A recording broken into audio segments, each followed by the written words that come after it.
2018 онд Увс аймагт хийгдсэн хөрөнгө оруулалт бүтээн байгуулалт, эрүүл мэндийн салбар, Улаангом сумын халдвартын тасгийн барилгын засвар, Малчин сумын эрүүл мэндийн төвийн барилгын их засвар, нэгдсэн эмнэлгийн хог аягдлын байр, нэгдсэн эмнэлгийн ариутгалын төв тасгийн барилгын засвар, нянсавдлын лабораторийн барилгын засвар, боловсролын салбар, Түргэн сумын 320 суудалтай сургуулийн барилга, Улаангом сумын 2 дугаар сургуулийн өргөтгөлийн барилга, Өлгий, Ховд, Зүүн говь, Цагаан хайрхан, Сагил сумдын сургуулийн барилгын их засвар, Улаангом сумын 6 дугаар сургуулийг төвлөрсөн цэвэр усны шугамд холбох, Баруун Түрэн сумын сургуулийн спорт заалны барилгын их засвар, Тис сумын 150 хүүхдийн дотор байрны шинэ барилга, Тис сумын 5 улаас хар үзүүр багуудын дотор байрны барилгын их засвар, Цагаан хайрхан Зүүн говь сумдад дотор байрны барилгын их засвар, Өндрангай, Өлгий, Сагил, Бөхмөрн, Тариалан, Тис сумдын дотор байрны барилгын их засвар, Цогцолбор 2 дугаар сургуулийн дотор байрны засвар, Улаангом сумын 2 дугаар баг, 12 дугаар багт 150 хүүхдийн цэцэрлэгийн барилга, 3 дугаар багт 75 хүүхдийн цэцэрлэгийн барилга, 6 дугаар цэцэрлэгийн барилгын их засвар, Сагил сумын 50 хүүхдийн цэцэрлэгийн барилгын засвар, Өндрангай, Хяргас сумын цэцэрлэгийн ариун цэврийн байгууламж шинжлэх, соёлын салбар, Зүүн говь сумын соёлын төвийн барилга, Цагаан хайрхан сумын соёлын төвийн барилга, Сагил сумын соёлын төвийн барилгын засвар, Баруун Түрэн сумын соёлын төвийн барилгын засвар, боловсрол соёл урлагийн газрын барилгын засвар, бусад хөрөнгө оруулалт,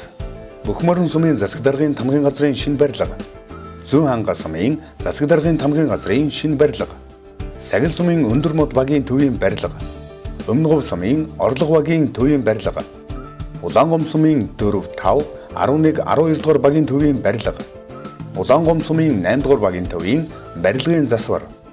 Баруун Түрэн сумын аврах гал унтраах ангийн шинэ барилга, Өмнө говь сумын намрын голын гүүр автозам, Улаангом сумын ус цагуур орчны шинжилгээний газрын шинэ барилга, Увс нуурын дэргэдэх ариун цэврийн байгууламж болон цахилгаан дамжуулах агаарын шугам татгаажил,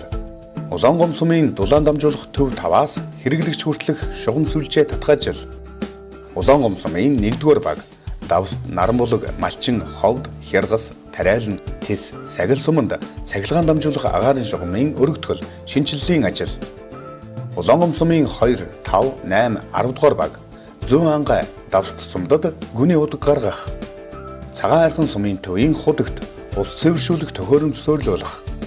Улаангом сумын цэвэр усны 2 дугаар их усүрийн хамгаалалтын бүсийн газар чөлөөлөх зэрэг ажлууд хийгдлээ. Эдгээр ажлуудаас зарим нь он дамжин хийгдэж 2019 онд ашиглалтанд орох юм. Эрүүл мэндийн салбарт 803 сая төгрөгөөр 5 ажил, боловсролын салбарт 15 тэрбум 35 сая 600 мянган төгрөгөөр 28 ажил, соёл спортын салбарт 6 тэрбум 666 сая 200 мянган төгрөгөөр 6 ажил, бусад салбарт болон хувийн хвшлийн хөрөнгө оруулалтаар 26 тэрбум 501 сая 500 мянган төгрөгөөр 69 ажил, нийт 49 тэрбум 6 сая 300 мянган төгрөгийн 108 бараа ажил үйлчилгээ, хөрөнгө оруулалт, бүтээн байгуулалтын ажил хийгдлээ. Хувийн хвшлийн хөрөнгө оруулалтаар бүх сумыг нэгдсэн халаалтанд холбох ажил дуусч ашиглалтанд орлоо. Хаан банкны 2 барилга сумдад баригдсан. Дашванжил станц 2, Ундрговс шатуун түгээх станц 1, худалдаа үйлчилгээний төв супермаркет 5 баригдаж, Улаангом болон бусад сумдын төвд орон сууцны барилгууд баригдаж, 200 орчим айлын нийгмийн асуудал шийдэгдлээ. Сангийн яамны хөгжлийн хөтөч дэд бүтц төсөлтэй хамтран Улаангом сумын гэр хорооллын инженерийн шугам сүлжээний зураг төсөл боловсруулах ажил хийгдэж байна. 2019 оноос хөрөнгө оруулалтын ажил эхлэх бөгөөд эхний ээлжинд Улаангом сумын 4, 5, 6, 7, 11-р багуудад төсөл хэрэгжиж эхлэх юм. 2019 онд Улаангом сумын 3-р багийн тогтчлт хийгдэж, мөн 27 га талбай бүхий Улаангом цэцэрлэгт хүрээлэнгийн зураг төсөл бэлэн болоод байна.